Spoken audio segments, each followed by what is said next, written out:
Assalamualaikum warahmatullahi wabarakatuh.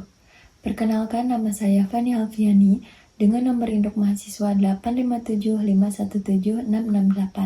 Saya berasal dari Prodi PGSD UPBJJ Bandung.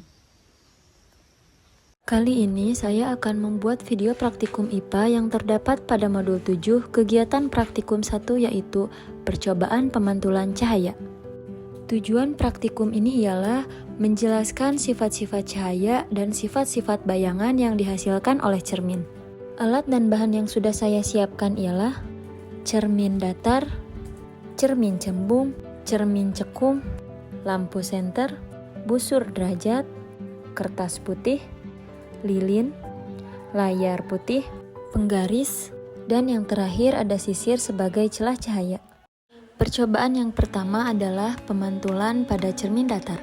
Di sini saya sudah menyiapkan susunan lampu senter, celah cahaya, dan juga cermin datar. Selanjutnya saya akan menyalakan lampu senter dan mengamati jalannya berkas cahaya sesudah mengenai cermin datar. Di sini dapat kita lihat sinar datang lalu dipantulkan. Sudut pantul selalu sama dengan sudut datang. Hal ini membuktikan bahwa sudut pantul dan sudut datang membentuk sudut sama besarnya terhadap garis normal. Jadi dapat disimpulkan bahwa sudut I sama dengan sudut R. Percobaan berikutnya saya akan membuktikan bunyi hukum Snellius. Dapat dilihat ketika sudut datang besarnya 60 derajat, maka sudut pantul besarnya juga 60 derajat. Nah, selanjutnya kita akan melihat ketika sudut datang besarnya 90 derajat, maka sudut pantul besarnya 90 derajat.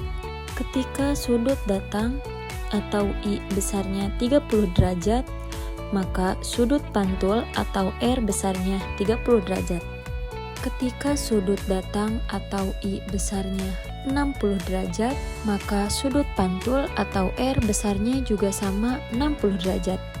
Selanjutnya kita akan melakukan percobaan sifat bayangan cermin datar. Di sini saya sudah menyiapkan satu benda, yaitu menggunakan lilin. Saya letakkan lilin tersebut di depan cermin datar dan akan saya amati bayangannya selama benda itu saya geser-geserkan di depan cermin datar. Kemudian saya akan mencatat sifat-sifat bayangan yang dibentuk oleh cermin datar. Saat saya meletakkan benda di depan cermin datar, bayangan yang terbentuk adalah sama besar, tegak, dan juga maya. Pada saat saya menggeser lilinnya, bayangan pun juga ikut menggeser, sesuai dengan arahan saya.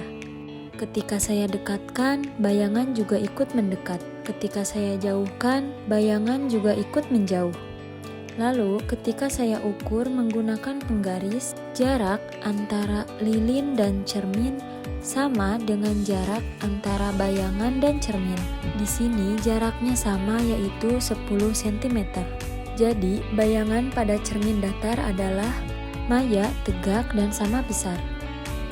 Percobaan selanjutnya adalah pemantulan cahaya pada cermin cembung. Ketika saya dekatkan cermin cembung pada lilin, cahaya tersebut akan dipantulkan dan sinar pantul akan menyebar. Dapat dilihat pada layar putih, di sini cahayanya menyebar. Lalu, ketika saya jauhkan cermin cembung, cahayanya menyebar semakin luas.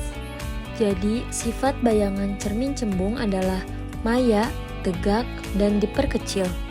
Untuk percobaan selanjutnya adalah pemantulan cahaya pada cermin cekung.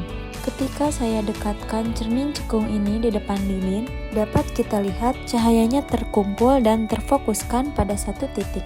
Hal ini dikarenakan cermin cekung mengumpulkan dan memfokuskan cahaya. Pada saat cermin didekatkan, bayangan yang terbentuk adalah maya, tegak, dan diperbesar.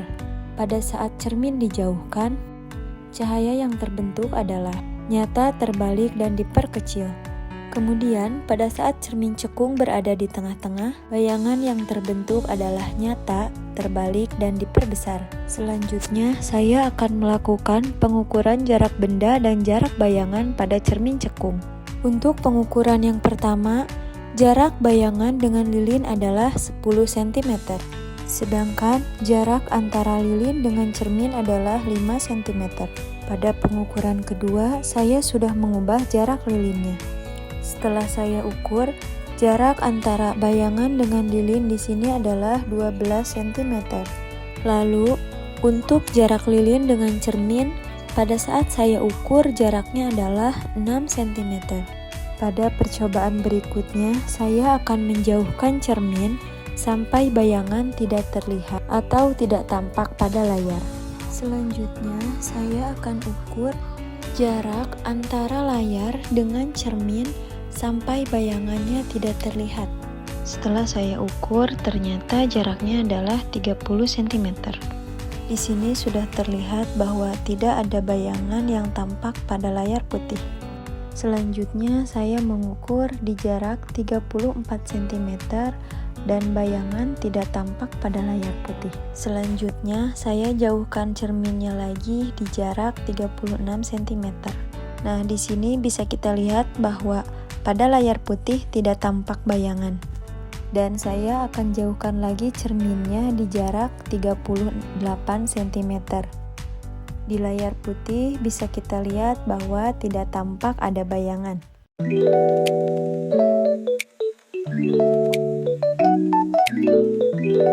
Dari percobaan pemantulan cahaya, dapat disimpulkan bahwa cahaya merambat lurus dan dapat dipantulkan.